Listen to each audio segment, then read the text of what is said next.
Character spells. Day-to-day acquisition of cleric spells. It is well known to all experienced players that clerics, unlike magic users, have their spells bestowed upon them by their respective deities. By meditation and prayer, the clerics receive the specially empowered words which form the various spells possible for them. Although, as with the spells of magic users, the utterance of any given set of key sounds not only causes the desired spell to take effect, but it likewise wipes the memory of the sounds from the mind of the utterer, as each set of sounds is an energy trigger. See spellcasting. Of utmost importance, then, is the relationship between cleric and deity. And that is from page 38 of the first edition Advanced Dungeons and Dragons Dungeon Master's Guide, written primarily by Gary Gygax. I am Ben Riggs, historian, teacher, podcaster, gadfly, and technosurf. And with me, as always, is Dr. Scott Bruner. Good morning, everyone. And what are you a doctor of, Dr. Scott? My specialty is in studying tabletop role-playing games. I am really interested in the creation of realities, both social, physical, and imaginary, through basically through folks getting together and consensually collaborating new realities. That being said, my degree is technically housed within the English department of the University of Wisconsin-Milwaukee. Go Panthers. All right. And this week we are continuing reading aloud from the Dungeon Master's Guide. I'm happy to say that I think this podcast is now on every major podcast platform except for YouTube Music, but that's just a matter of time. Apparently, getting on YouTube Music just takes a longer amount of time. They're like, you have to have a certain amount of content and a certain amount of views before we'll put you on YouTube Music, is my short version of what's going on there. But it's just a matter of time. I want to take this opportunity to thank everyone listening, and especially our Patreon supporters, because we have gotten a staggering amount of early support from our Patreon supporters. And thank you so much. Again, you're making this podcast possible. With that, Scott, anything else you want to say, or should I just keep reading? Well, I think it's important. Yeah, I just want to say, obviously, the Patreon is what allows us to do this. So those of you out there listening, it's $3 a month, and it'd be fantastic to have you join us. Not only do you obviously know that you're supporting this podcast, but also you have access to the Discord, where we talk about a lot of things regarding tabletop role-playing games and sometimes baseball. Thank you, Ben. All right. With that, I'm going to launch back into things. This is 2 pages long. I'm going to say let's try and hold our comments, but if you feel the need to say something, or I feel the need to say something, we're going to do it, but we're going to try and actually get through again a whole section. It would be the second time in 2 weeks that we have managed to do that feat. Let's see if we can do it. So again, character spells, although I guess I need to say, and we're talking about the day-to-day acquisition of cleric spells. I feel a little bad saying it, but this comes directly after time in the dungeon with very little lead-in. So again, weird organization, Gary. Each cleric must have his or her own deity. So when a new player opts to become a cleric, including a druid, you must inform them as to which deities exist in your campaign milieu, and allow the individual to select which one of them he or she will serve. This will not necessarily establish the alignment of the cleric, so at the same time, the cleric player character should also state his or her ethos, not necessarily to the other players. It is then assumed that prior to becoming a first-level cleric, the player character received a course of instruction, served a novitiate, and has thoroughly read and committed to memory the teachings of and prayers to his or her chosen deity, so that the character is dedicated to this deity and able to perform as a cleric thereof. This is italicized. It is this background which enables the cleric character to use first-level spells. End italicization. Furthermore, continued service and activity on behalf of the player character's deity empower him or her to use second-level spells as well, but thereafter, another agency must be called upon. Italicization again. Cleric spells of 3rd, 4th, and 5th level are obtained through the aid of supernatural servants of the cleric's deity, and italicization. That is, through meditation and prayer, the cleric's needs are understood and the proper spells are given to him or her by the minions of the deity. Italicization again.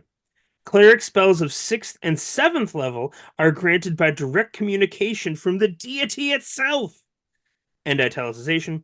There is no intermediary in this case, and the cleric has a direct channel to the deity from whom he or she receives the special power to cast the spells given of these levels. I gotta move so I can read more easily. All right. Lesser cleric. Go ahead. Please go ahead. This is pretty weird. Yeah, this is one of those things, that from time to time, the Dungeon Master's Guide can surprise us in ways where we're, again, this is the edition of Dungeons and Dragons that I ran when I was a teenager, and think that you know things, but this is completely new. I shouldn't say new. I'm sure I read it at some point in my youth, but I certainly don't remember it. And this concept that different level spells from the cleric come from different means is really, really interesting. Again, it's one of those things that I don't know. I mean, again, I always interesting if listeners ever, we've run across a lot of these kind of stranger, more esoteric rules, and I always want to ask, did anybody actually run these? My question here is how does this change the game? Like, how would you mechanically play this? Is this just flavor text? Or would this, maybe there's going to be coming up more in the other paragraphs, but what does this mean? What does it mean to be obtained through the supernatural servants of the cleric's deity? Does this mean that every cleric had some kind of imp that was hanging around or something? Because you don't really have familiars or anything. I don't understand. I mean, it's interesting how unbelievable, we're getting really into the weeds. Gygax is giving us amazing flavor on these things, but there's still gaps that you have to fill in exactly what that looks like. What does it mean to be a supernatural servant of the cleric's deity? And then of course the 6th and 7th level spells come from a direct communication with the deity itself, which is fantastic. I thought we were going to end up talking about the concept of what is the cleric, because I feel like in many ways that's been lost over many of the editions. Because I always viewed the cleric very much as kind of the crusader's zealot, that this was a person that was not necessarily just following. Like, I think the modern folks, when they play a cleric, it's like, well, this is my deity, just like every other character has a deity. But I always viewed it when I ran AD&D when I was a kid, is like, you had to be a zealot of this character. Like, you were not letting anybody walk past you in the airport without giving you a pamphlet of, Saint Cuthbert. But I can't get to that because I'm still struck on this concept that you have to think about how different how different levels of spells come to you in different means. I'm so curious as to why that's in here. But also I think it is actually really, really interesting. It certainly does give you a little bit of flavor text of feeling like a more powerful cleric. Like if you're at 6th and 7th level, now you don't have to go through intermediates. Now St. Cuthbert is speaking directly to you. I guess it kind of comes back to the zealot concept. At some point, you're actually hearing the voices directly rather than through the voices of your congregation. I thought it was kind of interesting. Oh yeah, I concur with everything you said, and let's keep going and see if we do get to what the actual effects of these differences are. All right. Last thing we covered was clerics. Spells of 6th and 7th are granted by direct communication from the deity. Continuing on. Lesser clerics, then, draw only upon their education, training, and experience to gain spells, just as higher clerics do when they renew their 1st and 2nd level spells. What does that mean, renew? I assume that they're talking about when they have to go and pray to get the spells back at the end of the day. Sure. Yeah, makes sense. In order to gain 3rd, 4th, and 5th level spells, however, higher clerics must reach beyond intermediaries of their respective deities in order to have these powers bestowed upon them from the plane of their deity. When clerics become very great, they must petition their deity personally in order to receive the powerful words which enable the casting of 6th and 7th level cleric spells. It is obvious, therefore, that clerics wishing to use 3rd or higher level spells must be in good standing. If they have not been faithful to their teachings, following the aims of their deity, contributed freely to the cause, and otherwise acted according to the tenets of their faith, it becomes unlikely that they will receive intermediary aid unless they make proper atonement and sacrifice. There can be no question that such clerics must be absolutely exemplary in their activities, expressions, and attitudes if they dare to contact their deity. And I think we now have the answer to your question about how this plays out in game.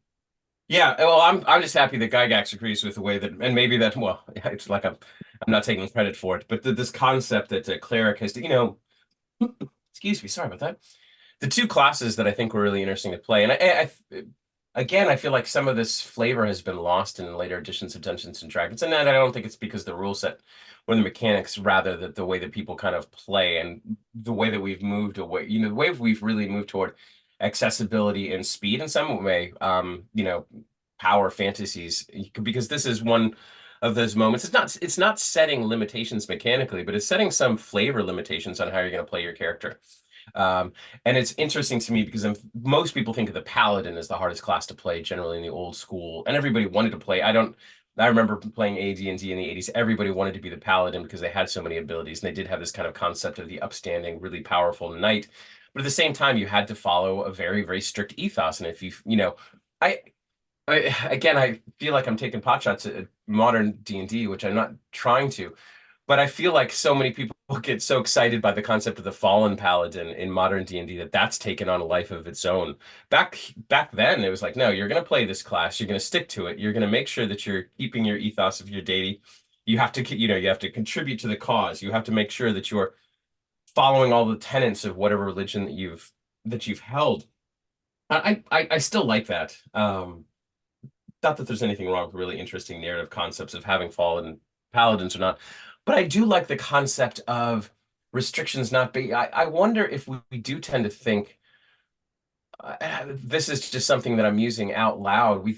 How much mechanics shift the way that we play a game, and these are not mechanics per se. It doesn't say if you don't follow, and maybe the it's up to interpretation. So I shouldn't say they're not mechanics because these are the game rules. This is in a game rule book. So it's not fair to say it's not mechanics, but they're mechanics that have to be translated and interpreted by the dungeon master as to what the consequences of not following that ethos, of not giving enough money to St. Cuthbert, what those things are necessarily going to be. And I suppose in the hands of a really liberal DM, you might say, like, these are just for fun. We can think about these. I'm not going to really hold you to them. Now, me as a dungeon master reading this, and as I did when I was 13 years old, yeah, absolutely. I made sure that, any stray step from the path of whatever deity the characters were following would have mechanical repercussions when they might not get spells for that day. And I've done that even in my modern games now that I think about it. How strict are you as a DM for your clerics, Ben? I have never DM'd a cleric. Really? No, Well, what do you think about the concept that the DM has to keep that there's such restrictions on these types of things? I mean, I think that it's interesting that it is implicit world building, but like so much in the advanced first edition, the first edition advanced Dungeon Master's Guide, uh, there's a gamist goal lurking behind it, which is, hey, if you're going to be a cleric and you're going to be following this deity, you cannot then go and be a murder hobo. You actually have to follow the dictates of the deity. Um, and if you don't, there will be game ramifications. Yeah. Unless of course your ethos is a murder hoboing deity, which is kind of interesting. Again, what I always thought of was like zealots, they, this is a much larger conversation, but to think about, I was thinking about the moral relativity of Dungeons and Dragons, which again is way too large a digression probably to make during cleric spells. But I was thinking around like the Caves of Chaos, if I'm not mistaken, have like young kobolds and this concept of what is evil and what is not evil in the world. Early Dungeons and Dragons, all the monsters were evil. They really kind of were, not all of them, but I mean, certainly majority of first level smaller monsters were always considered evil, and the player character didn't have to think too much around what the ramifications were for kind of exterminating, a section in the Caves of Chaos. Which I think is interesting too. The moral relativism here is depending on what the cleric is. I mean that's that can be a problem with zealotry in general. This concept that no matter what you are right, and as long as as long as you're following your deity to the utmost, then whatever you do is kind of justified, in many ways through the powers we can see here, because that's an implicit assumption here, which is we become more powerful through our dedication to a specific cause, no matter necessarily what that cause is, which is kind of interesting. Think about it. We could bring up again, one of the things that I always find fascinating, especially is Dungeons and Dragons in the 80s would be such a target for, kind of evangelical folks who are concerned about the influences of Satan in these books. And I don't know how we would think about this concept of clerics and Satanism, but both Dave Arneson and Gary Gygax, the folks that created these games, were both very, very religious, in a kind of traditional Christian sense. Dave Arneson went on a mission at one point. And of course, Gary Gygax and his family used to go door to door for the Jehovah's Witnesses. It's kind of interesting to think around how those influences are going to have an impact on the game as well. All right. So now we're getting into what a cleric would do to appease their deity after having not obeyed their oath or code or what have you. In the former case, where the unfaithful cleric desires 3rd through 5th level spells, the minions, angels, demigods, or whatever, will likely require the cleric to spend 2 to 8 days in prayer, fasting, and contemplation of his or her transgressions, making whatever sacrifices and atonement are necessary thereafter before freely granting those powers again. Sacrifice and atonement will probably be left to the discretion of the cleric, and it is possible that the minions of the deity will empower him or her with spells to complete these steps. But the cleric had better do the correct thing or face the consequences. You don't want to face the consequences. Yeah. In the latter case, where the unfaithful cleric desires spells above 5th level, the deity is certainly going to be highly displeased and absolute. The deity, you the DM, will Whoa. point out all of the transgressions, state a course of action which must be followed to regain good graces, grant the spells which the deity deems are necessary to complete the course, but never in excess of those which the cleric could normally use, and pronounce anathema upon the cleric until satisfactory redemption has been made. I.e., the cleric cannot again call upon any help from his or her deity or its minions until he or she has regained favor through a course prescribed by the deity. A cleric who, at this or any juncture, changes deities is going to have a difficult time. His or her former deity will mark the cleric. The new deity and associated minions will be suspicious. Once a cleric changes deities, he or she must thereafter be absolutely true to the new calling, or he or she will be snuffed out by some godlike means. It is 90% unlikely that the cleric's first deity will accept him or her back into the fold after falling away, unless some special redemptive agency is involved. There is no salvation for a thrice changed cleric. He or she is instantly killed. Any change of alignment which causes such a deity change is applicable unless the change is involuntary. See changing alignment. Note that the above applies to paladins with respect to their clerical powers and to rangers with respect to their druidic clerical spell powers. And we actually finished a section there. Huzzah! Well, I have some thoughts here. I feel like an obvious one is I feel like a lot of this is probably written to prevent player abuse. However, I cannot overlook that while D&D clearly has multiple gods, and why am I forgetting the name? Polytheism. There we go. And clearly is portraying a polytheistic worldview. Each of those deities is acting much more like the God of the Bible than pagan deities would have.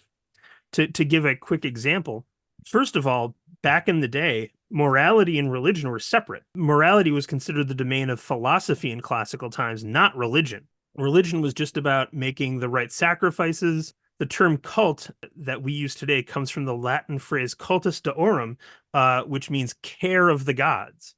And religion was about care of the gods. You're taking care of of Diana of the Grove. You're making the right sacrifices, and in exchange for that, Diana's going to take care of you because you're taking care of Diana.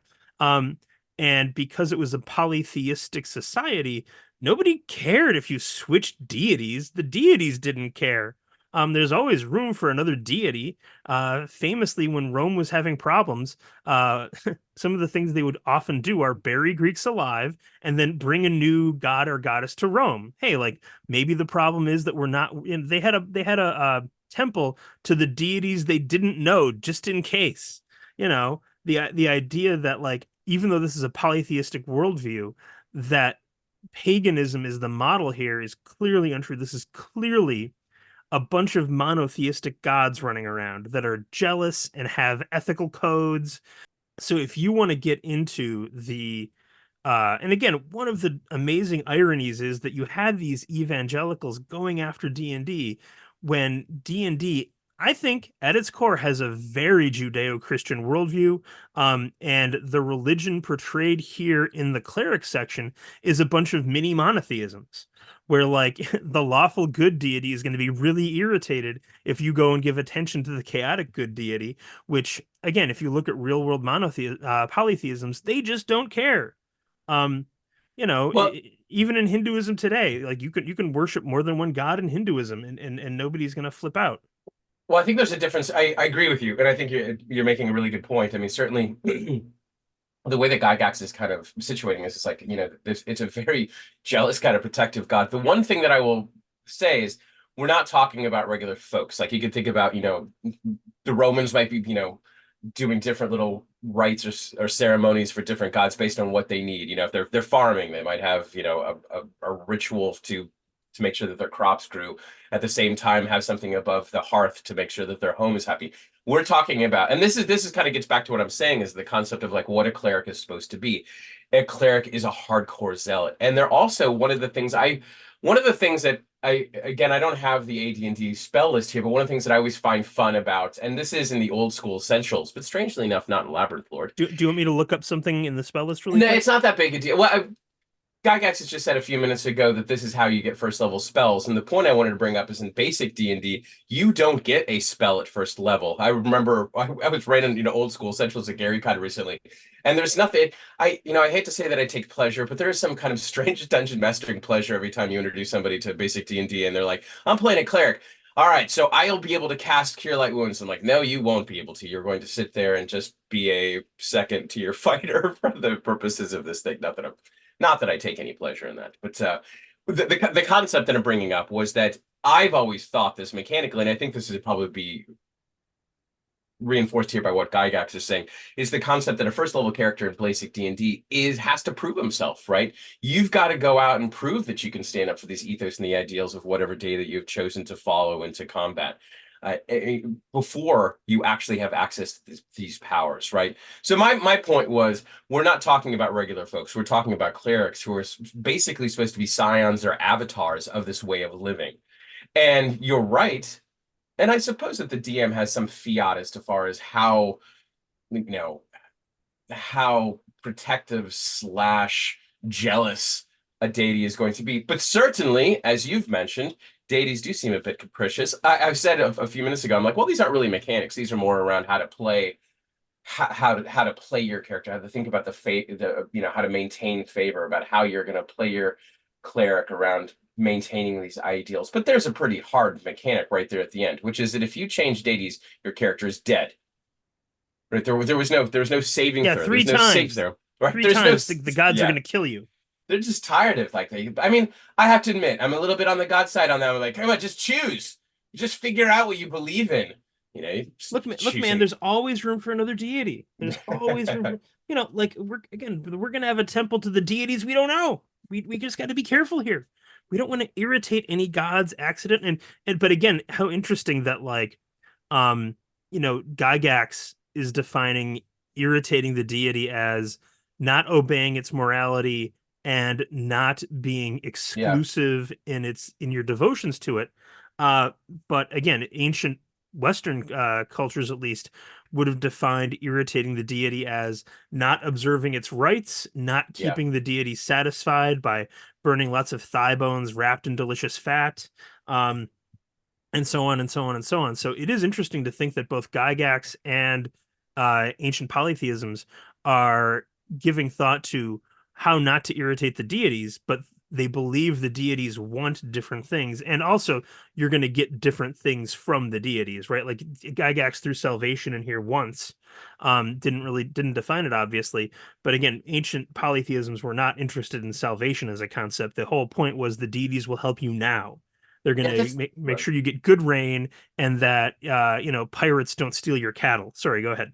No, well, first of all, I didn't know what you brought up around the concept that, morality was the tenets of philosophy, not religion, is completely new to me. And I find that absolutely fascinating. And I think this again speaks to just how fascinating this book is and I just, just how brilliant this thing is, because we're talking around, I know I say the word entanglement a lot, but the concept, one of the Do a things that shot, quick, do a shot. yeah, we should do that.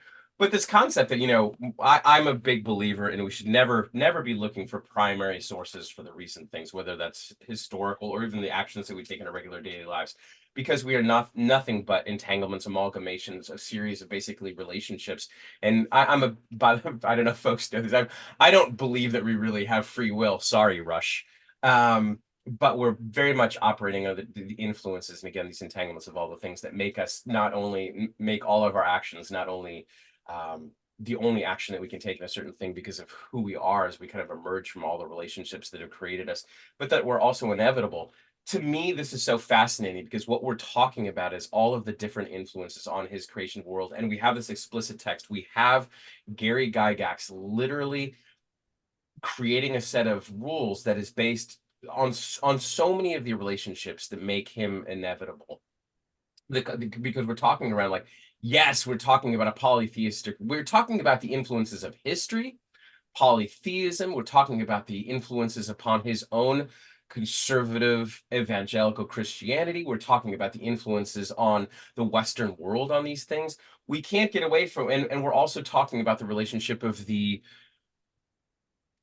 text, the fantastic text from Appendix N, and it's all being translated into a system that's going to be playable for the players at Gygax is. But we can't just pick one. We can't say at this moment we can see specific influences here and there, but it's all it's just such a muddy water, and it's all coming through the subjectivity of Gary Gygax. And I'm not being entirely eloquent here, but I think it's just so fascinating that this is like therapy for Gygax. I mean, we're literally seeing him struggle with all of these different things that he believes in, that he wants to play with, and how they're becoming translated in a way that there's also rhetorical move. He has to be able to explain it so that other folks can see in some way the way that he is viewing this fantastic world, despite the fact that this fantastic world he's creating is fun, is crazy weird, but it also has very many, what's the word, things that don't necessarily work right, or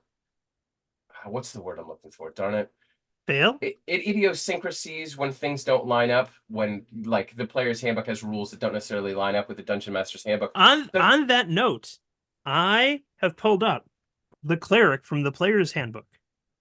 Can I read the player Please, yeah, the cleric from the player's handbook? Because please. it is interestingly much shorter than the piece we just read on clerical Sure. spell acquisition.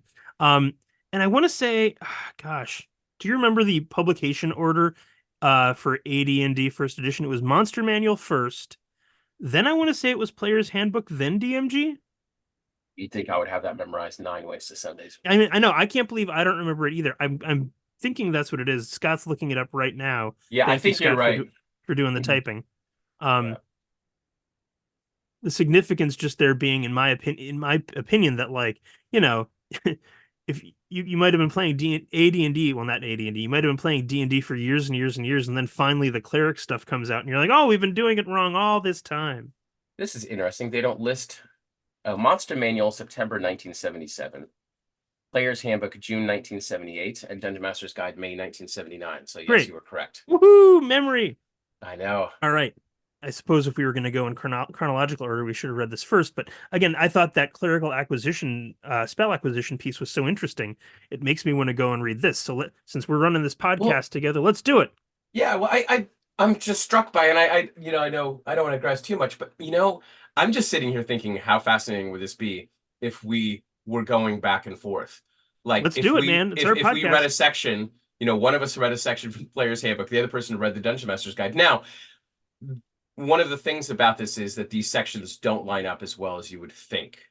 This may come as a shock to some of our long-term listeners, but it does seem sometimes the editing and organizational structure of the Dungeon Master's Guide doesn't seem to make as much sense as you would think. So I don't know if it would be a one for one, but but it's hard not to think about these two things as part of a dialogue, right? The Dungeon Master's Guide and the Player's Handbook, they're often having a conversation with one another, and sometimes one is winning, sometimes one is winning, because it's not always a perfect dialogue. It's often a bit of a debate.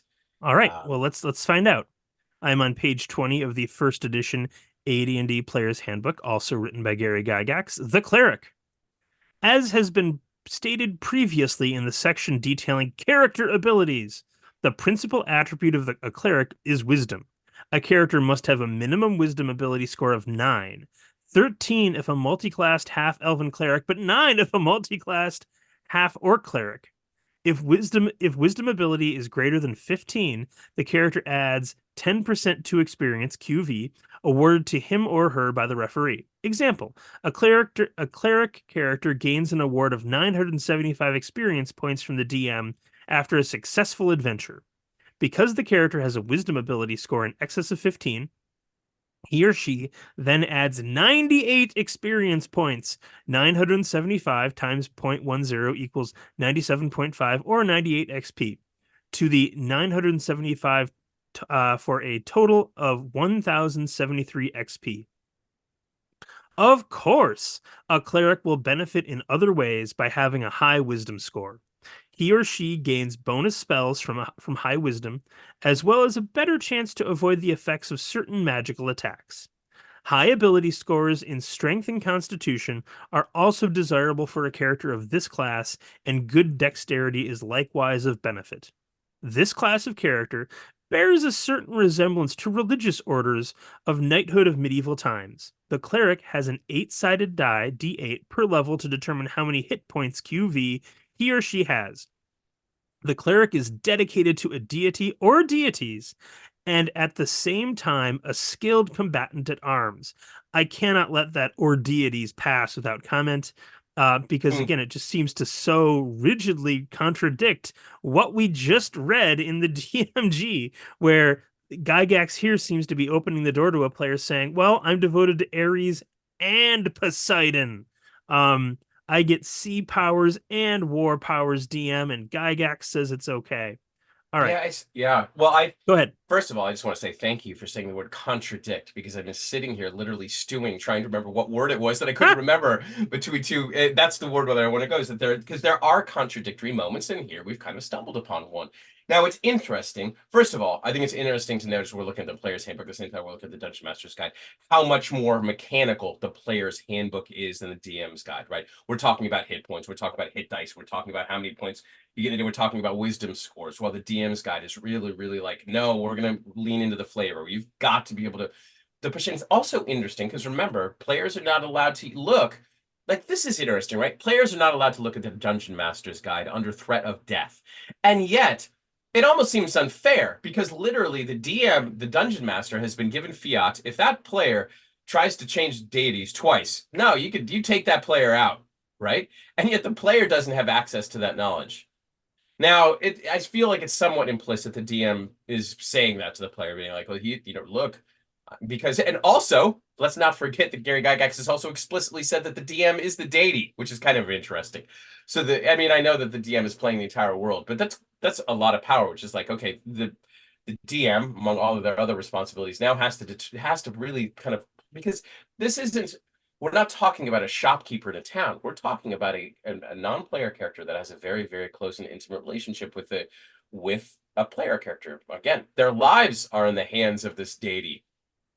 But going back to what you're saying, this contradicting thing is, we just had this whole section in the DM's guide saying, hey, you've got to stick to one deity.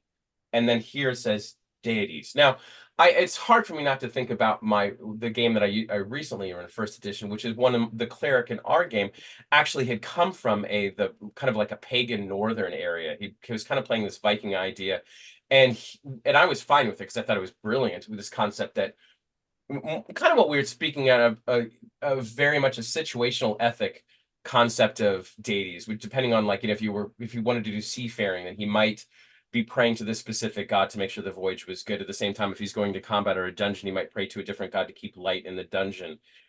Now, he still had to maintain a fairly small focus, that he couldn't go outside of those kind of pagan gods, and he could never like pray to many of the more in the campaign world that I ran, more of the, I would say, traditional gods. He always had to be sticking to this kind of like pagan concept that everything had a soul. It was really fun to watch him play that, and I did push him to always maintain that kind of focus.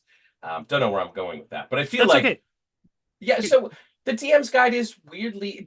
You said this earlier, and I'm sorry, I'm going to interrupt you one more time. But doesn't reading this seem like it's hard not to think about these books being written after one another, where you're like, Gygax gave the player's handbook, and then people were like going all over the place, and Gygax is like, "No, I got to rein you into the DM's guide. This is too much." It's like it's the Tomb of Horrors language. They're like, "Oh, your characters are so powerful." Well, you know what? I dare you. I dare you to change deities twice. Um, Anyway, what were you gonna say? That's okay. I'm just gonna keep reading the cleric because it's pretty short, and hopefully we can get it done, and we will have read all the AD&D texts of clericism in one episode, which I feel like we deserve an award for. All right, so we left off with the cleric is dedicated to a deity or deities, and at the same time a skilled combatant at arms. The cleric can be of any alignment, QV, save true neutral, see druid hereafter, alignment depending upon that of the deity the cleric serves. That is a beast of a sentence. I'm just going to keep going. All clerics have certain holy symbols which aid them and give power to their spells. All are likewise forbidden to use edged and or pointed weapons which Yeah. shed blood. All clerics have their own spells bestowed upon them by their deity for correct and diligent prayers and deeds. A study of the spells usable by clerics, see character spells, will convey the main purpose of the cleric. That is, the cleric serves to fortify, protect, and revitalize. The cleric also has a limited number of attack spells, some of which are simply the reverse form of curative incantations. Note that all spells must be spoken or read aloud. In addition, the cleric has the ability to wear armor, carry effective weaponry, and engage in hand-to-hand melee combat with a reasonable chance of success. Another important attribute of the cleric is the ability to turn away or actually command into service the undead and less powerful demons and devils. The undead are ghasts, ghosts, ghouls, liches, mummies, shadows, skeletons, specters, wights, wraiths, vampires, and zombies. These creatures, as well as demons and devils, are detailed in Advanced Dungeons & Dragons Monster Manual. The matrix showing what effect clerics of various levels have upon such creatures is for use by the dungeon master only. As a rule of thumb, a cleric is effective against any undead monster whose hit dice are not greater than those of the cleric. Only high-level clerics have any hope of driving away or influencing demons or devils. Only humans will normally have clericism as their sole class, thus they are the only clerics with unlimited advancement in level. Clerics have nearly as good a prospect of success in melee combat as fighters, the best in such situations. They move upwards in combat ability in steps consisting of 3 abilities. Similarly, they make saving throws, QV, against magical and poison attacks in like steps. Clerics can employ a fair number of magic items, including most potions, clerical and protection scrolls, most rings, some wands, rods, and staves, many other magical items, and all of the non-edged, non-pointed magical weaponry. As they are able to wear armor, clerics can employ all forms of magic armor and magic shields too. When a cleric achieves 8th level, patriarch or matriarch, he or she automatically attracts followers. If the cleric establishes a place of worship, a building of not less than 2,000 square feet in floor area with an altar, shrine, chapel, etc., these followers are fanatically loyal and serve without pay, so long as the cleric does not change deities and or alignment. These followers, I know, these followers number between 20 and 200, 2d10 totaled multiplied by 10. In addition, there will be followers who are men-at-arms, QV, and your referee will relay the types and numbers at the appropriate time. Upon reaching 9th level, High Priest or High Priestess, the cleric has the option of constructing a religious stronghold. This fortified place must contain a large temple, cathedral, or church of not less than 2,500 square feet on the ground floor. It can be a castle, a monastery, an abbey, or the like. It must be dedicated to the cleric's deity or deities. The cost of construction will be one half the usual for such a place because of religious help. If the cleric then clears the surrounding territory and humans dwell in the area, there will be a monthly revenue of 9 silver pieces per inhabitant from trade, taxation, and tithes. Wow. Um, so first of all, I do feel like we deserve a small pat on the back to ourselves for reading that much cleric stuff in one episode.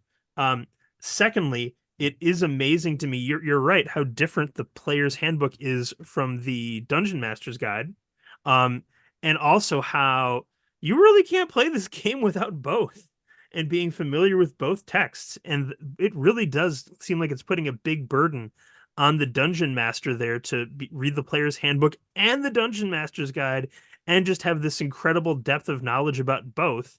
um like you couldn't do the follower thing with the cleric until you had the follower information from the DMG. So it does really make me go, wow, if you were just starting out with D&D in the late 70s, what did those games look like? And thank God they had the starter sets out there for people to start playing D&D, because otherwise, man, this must have been a nightmare to start playing. What do you think, You know, Scott? well, I've been thinking a lot around, and I know we have a lot of time left in this episode, and this is kind of, and maybe this will be something that we can bring up in future episodes.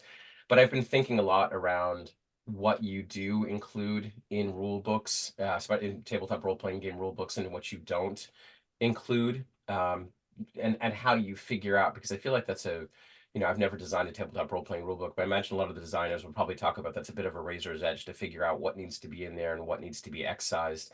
And when we're looking at, these first editions of these rule books, of course, none of those things have been, Gygax is trying to make this accessible, but he's also trying to build this ethos. We've talked before, many times I've mentioned Shared Fantasy by Gary Allen Fine. It's this sociological study of early tabletop role playing game players, and it's interesting to read this stuff because they're so different than the modern role player. Because all of them are talking around how like D&D is a rules light game, and that was like the ethos that people could. One of the things that's absolutely through all of the Dungeon Master's Guide is Gary Gygax in many ways trying to convince you that he can build a world. The tabletop role playing games, that this new game that you're playing is capable of building an entirely simulationist world that you can drop into at any point.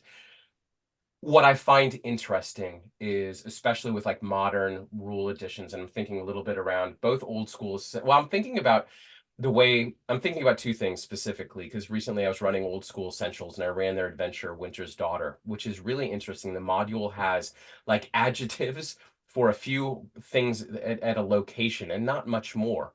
And it doesn't have the large box text that you have to read. That's, because I'm running Persistrad at the same time, and I've got these box texts that I have to read about. And I loved box texts as because it was always so eloquent. Somebody had taken some time to give a perfect description of how this room would be.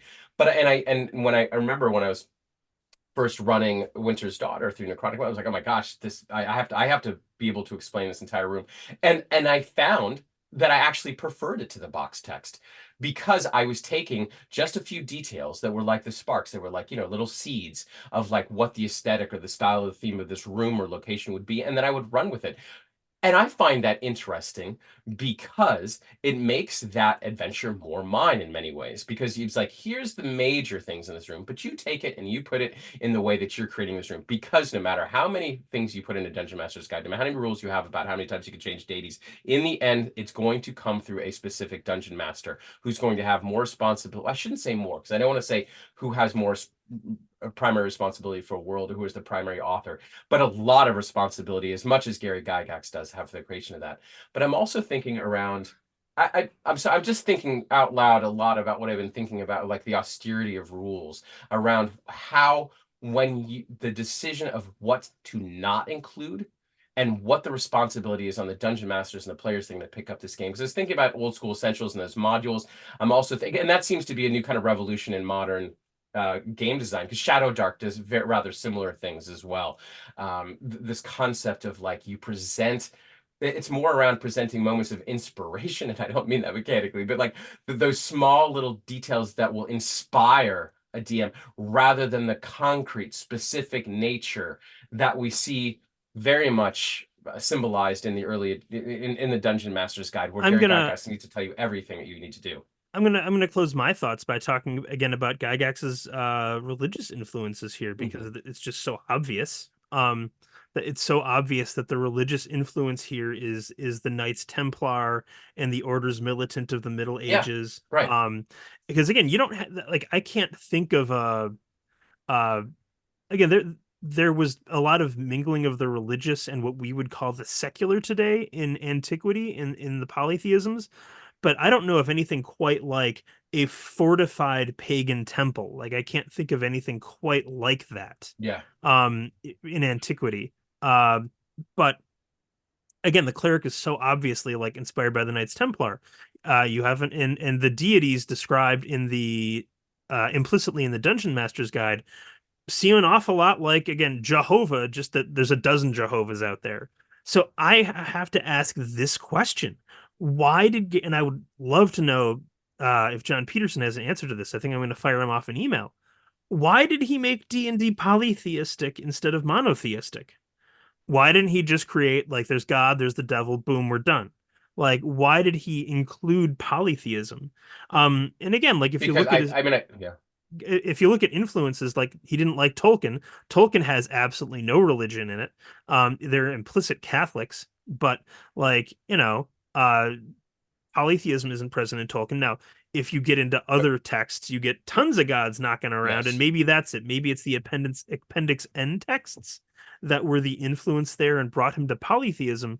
But it's so interesting to me, and I think again, I think I'd never thought about before that he just assumes that every polytheistic deity in the D&D universe has the priors of Jehovah, is a jealous god, and has a moral code and maybe even a book and a bunch of militant clerics that are, kind of fanatics for that one god. So it's almost like, uh, I want to say it's the I think this is called monolatry. I might be getting that wrong, but monolatry is there are many gods, but you're only supposed to worship one.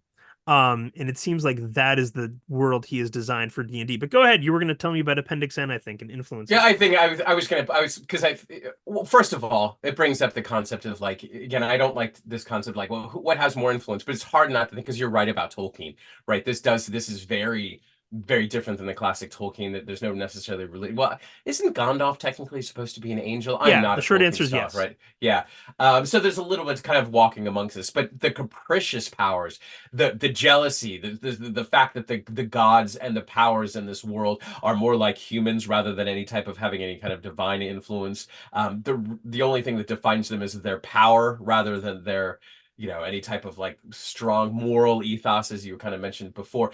To me, that's more around what Gygax was interested in. And, the first thing I'm thinking of is all of the capricious powers. They're constantly at play that Fafhrd and the Grey Mouse are navigating in Fritz Leiber's works, right? Those because I think those type of books were a little bit closer to what Gygax was trying to simulate here, and we know that he never literally liked in many ways that kind of like cleanliness of Tolkien, that kind of high fantasy. He did. The Appendix N is much more mired in a worldview that is much kind of uglier and nastier, and yeah, the gods were not. They're not. You know. Ethical scions by any stretch of the imagination. More kind Are of like that polytheistic Roman Greek concept of, the gods coming in and trying to put their, trying to influence their powers through people and playing with people as if they were little playthings, as if they were little NPCs Yeah. that you could send in any direction, right? All right. Well, again, I feel like we deserve a doggy treat for having gotten through not just clerical spell acquisition from the Dungeon Master's Guide, but also the character class section of the cleric from the player's handbook. So go team. We're actually Yeah. making some progress here. Again, if you like what you're hearing, please join us on the Patreon. We have a Vivid Discord channel that you will get access to. I post there, Scott posts there. I think I'm fulfilling my promise decently to be engaged there. Absolutely. Yeah. Um, yeah, other than that, again, we are available everywhere except YouTube Music, and that's only a matter of time. Please tell your friends. We appreciate it. Scott, you want to say anything else? No, I can't wait to continue this conversation. I think there's a lot of threads that we actually brought up that hopefully we'll continue as we continue to talk. I mean, there's so many themes that we do, but also for those of you who are listening and want to jump into the Discord and give your thoughts, that's the absolute appropriate venue, because we kind of open up Pandora's box here in many ways. I think a lot of our listeners take it in even more exciting ways than we are. All right. Well, Scott, you have a great Sunday, and I'll see you later, man. Sounds good.